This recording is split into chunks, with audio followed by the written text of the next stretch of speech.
we started Lista po with a simple belief that Filipinos deserve a chance to improve their financial health, and we believe that technology can help them make progress financially. When we started Lista, the problem that we saw was there were no available tools in the market in terms of managing your finances po. The tools that were out there were either complex or they were either not built for Filipinos. So we came up with Lista, which is a simple financial management app, and our goal is to essentially help our fellow Filipinos improve their finances and make it more digestible. We've been so lucky that within just a year, we've seen a wide range of users. We have from palengke vendors to stay-at-home moms to even young adults using the app to keep track of their expenses, to parang mangolekta ng utang. And it's so touching to hear different stories on how it's helping them.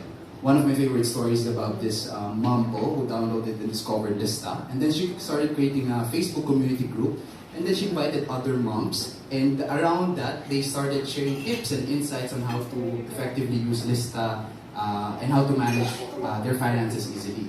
Then I also love hearing those stories about small businesses who are saving tons and tons of hours by simply transitioning from pen and paper to Lista.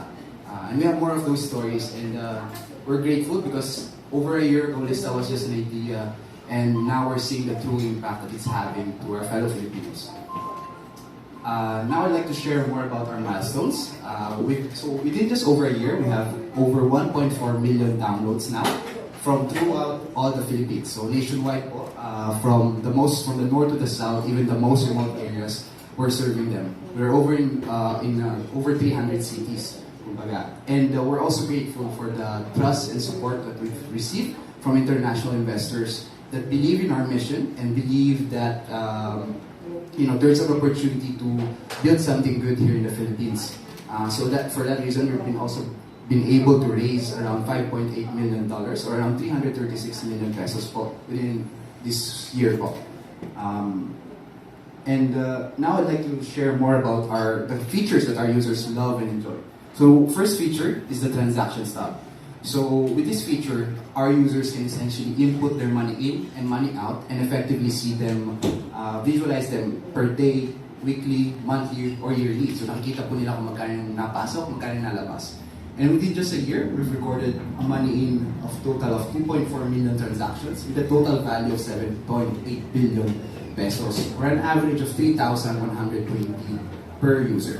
In terms of expenses or money out, we've recorded around 2.3 million transactions or 5.5 billion PHP total, an average expense of 2,200 pesos. The second key feature that our users love is this feature where for utang. As we all know, sa Pinoy kasi, the concept of utang is it's sensitive. Most of the time, nag-aaway, nagkakahiyaan. So now with Lista, they can avoid all of that. We take care of helping them collect debt. And what we've seen is that, in fact, our users are collecting debt 3 times faster. So within the app, they will just input kung sino yung utang, kung magkano yung amount, and then Lista would send free payment reminders. So it's a very friendly payment reminder saying na, oh, utang ka kay dito sa tao na to ng X amount of pesos. And paalala lang na kailangan mo bayaran siya. So ganun po ka-friendly.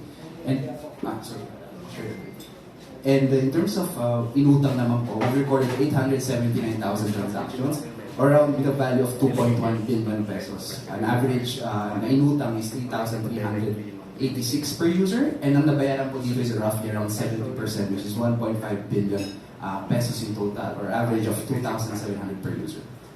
Now, the third key feature that our users love is this feature called Savings Challenge.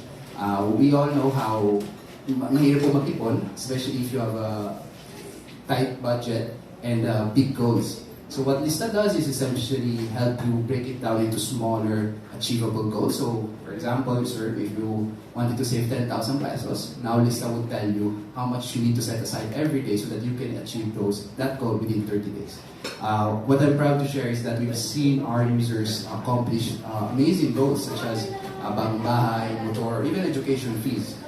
In fact, the savings goal na was completed is around 6,612 from 5,000 users with a total value of 577 million. Ang maganda pa po dito, when they accomplish their goal, we show them a very friendly banner that they can even share on Facebook and be proud of what they've accomplished. So, ito, nakompleto mo na yung challenge mo. Now you can download and share it to others so that they can be incentivized to use Lista.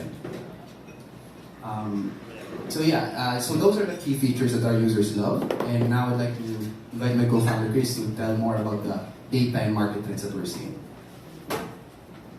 So because of the features that we launched in this year and previous year, we were able to gather very interesting data that we are to share with you this morning.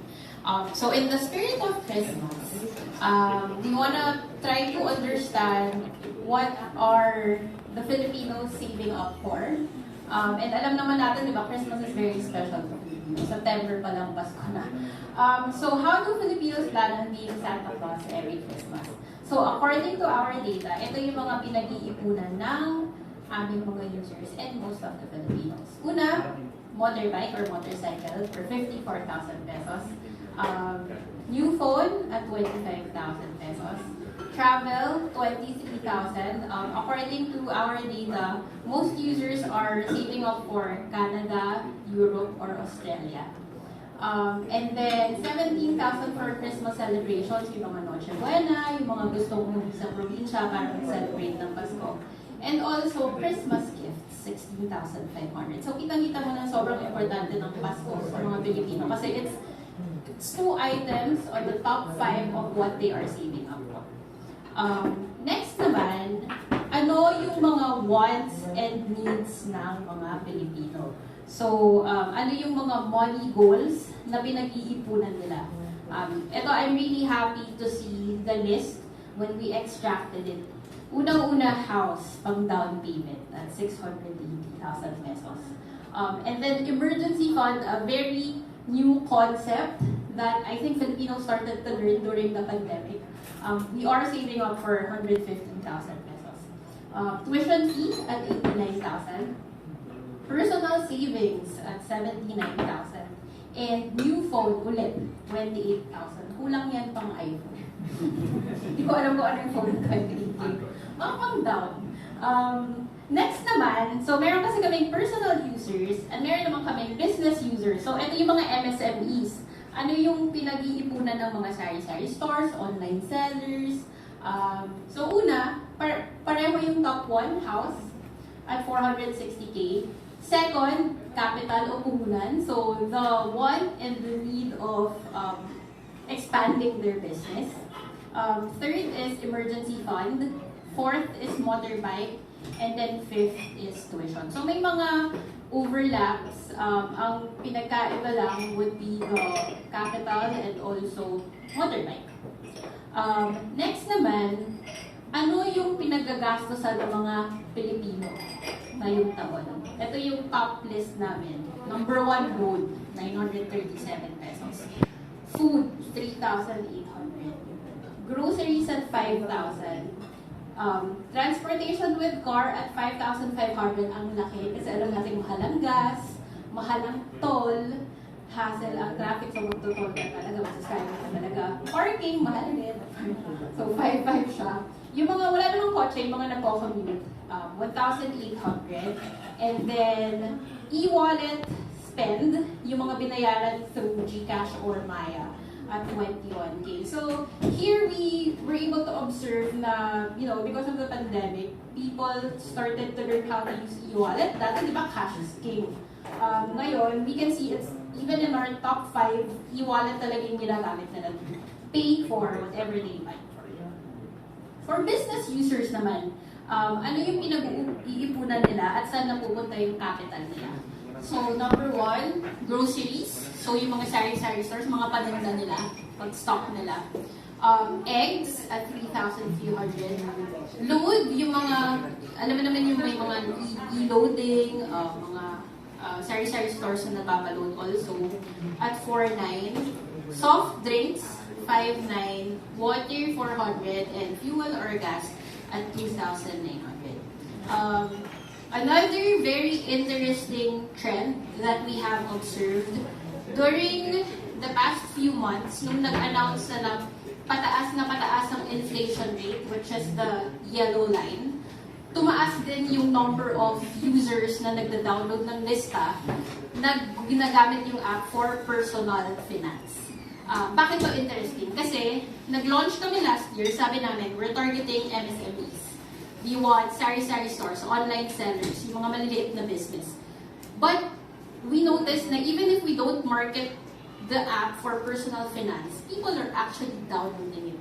They see the different ways of using the app for personal finance.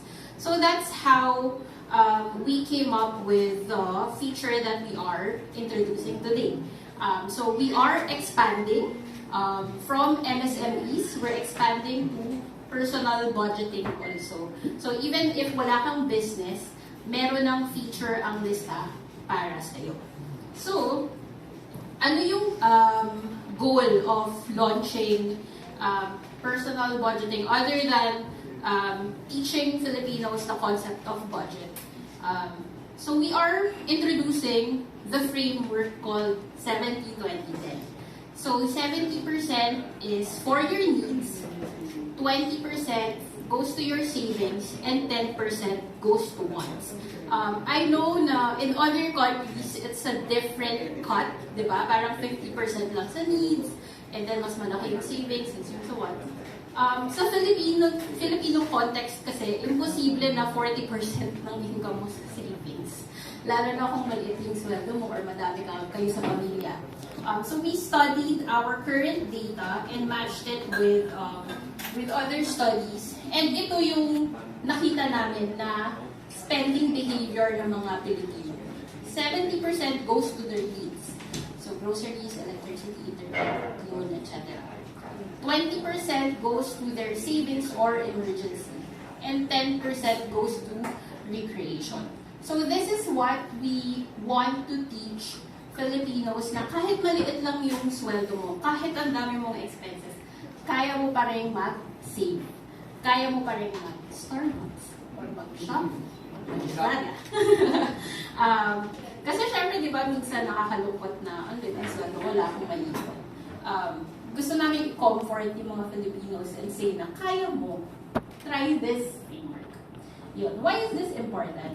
It's important because based on World Bank, Filipinos who budget or plan their expenses are more likely to have leftover money for savings, less likely to get loans or mangutang, and also less likely to purchase things that they cannot afford or they do not need.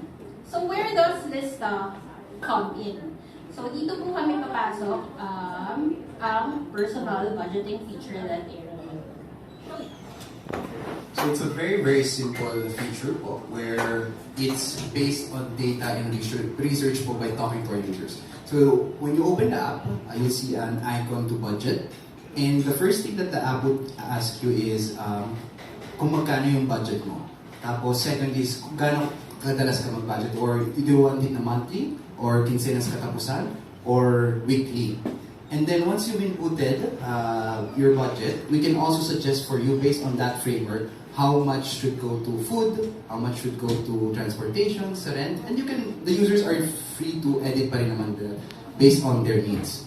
But what's interesting is after they input na yung expenses and they tag it as, oh, sa food to, we can then give them a glance of insights, which we're also launching soon. So the insights would be a feature within the app where we can tell you, based on your budget and your spend, certain interesting facts. So magkano yung nagastos mo sa food this month, magkano yung nagastos mo sa kuryente, sa rent, and it's never, our position is never to penalize the user in terms of parang, oh, napasobra ka sa budget mo or lumampas ka. Our message is very, very friendly. We tell you na, oh, para napalampas ka ng konti, baka makatulong to mga materials or resources that we have. So yun po. So if you haven't downloaded it, you can download this stuff for free and try it for yourself.